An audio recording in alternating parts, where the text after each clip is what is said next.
Hello, I am Christina Lott. I am the reading specialist at Coldwater Elementary, and I'm going to share with you my diversity plan for my IL552 class, Diversity Issues for Instructional Leaders. Now, here is a brief introduction.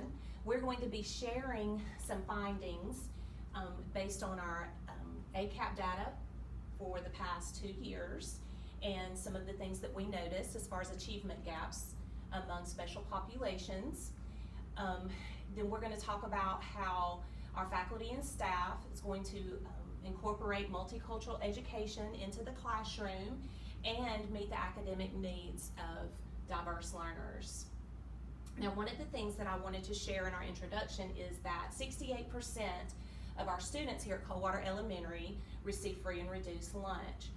So while there are no major achievement gaps that exist between these students and non-free and reduced lunch students, VADRS tells us that teachers and support staff must be provided with practical ways to teach poor children in the classroom so we don't end up seeing those achievement gaps between our socioeconomic population. So I wanted to dive in to our ACAP testing results for reading and look at some things that we noticed from the past 2 years.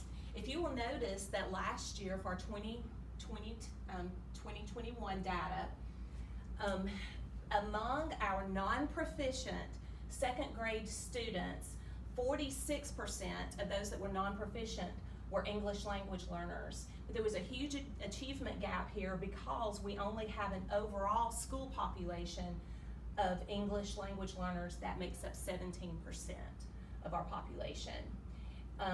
But we only had 0.08 of our non-proficient students who were actually African American students. And our overall school population of African American students is 13%. And when comparing our African American students with population to the faculty population, notice that 18% of our faculty here at Coldwater are African American.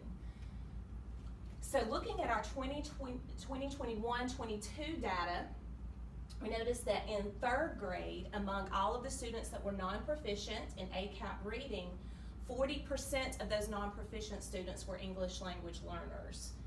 And one of the alarming findings that we found were that in 2nd grade, 80% of our non-proficient students are either African American or multi-race students. So we saw a huge achievement gap there.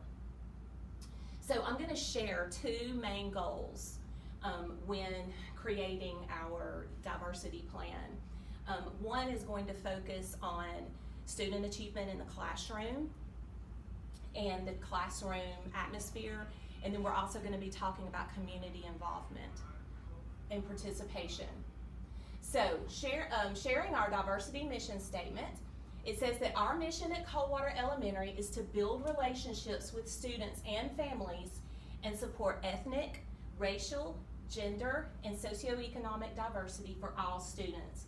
We will provide high-quality, engaging learning experiences for all students in a safe, nurturing environment. Now, our first goal is to increase student proficiency.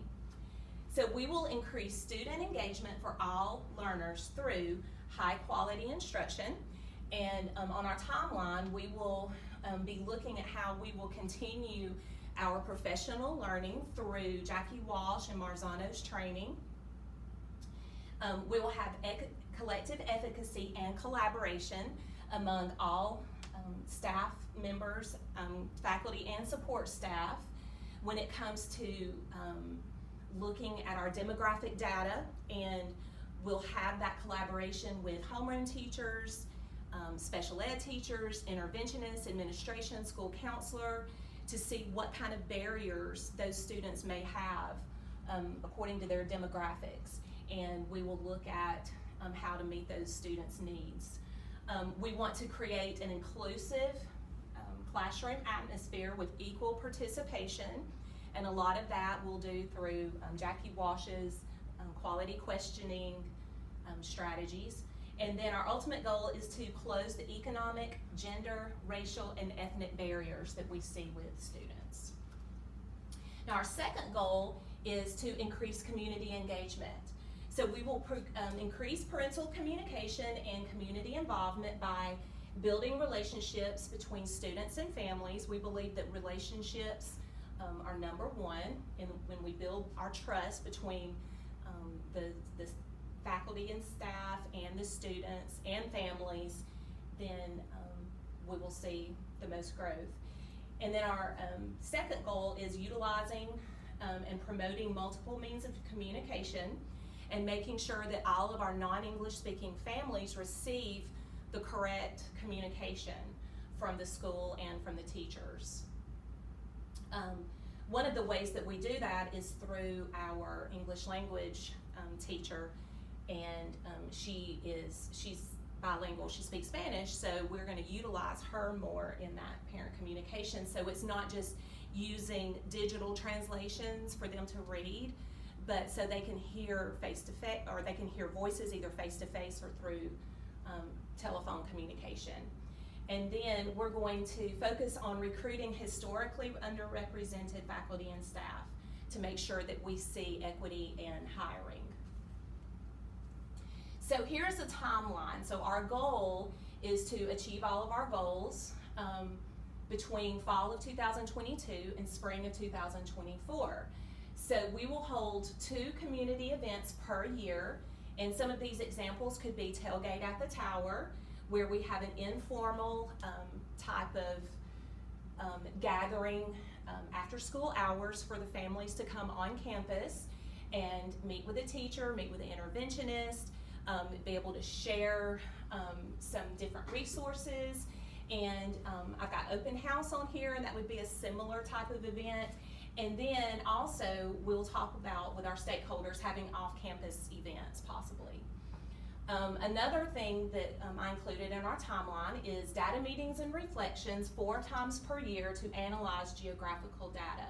So we already pretty much hold these data meetings, but one of our focuses through our diversity plan is going to be to really dive into that geographical data and to determine which population group needs extra resources or different type of teaching strategies to help close that achievement gap. We will have ongoing professional development and reflection at least twice per year, and this will be done with reading coaches and district personnel, and also outside resources that can come and help us with diving into those cultural differences.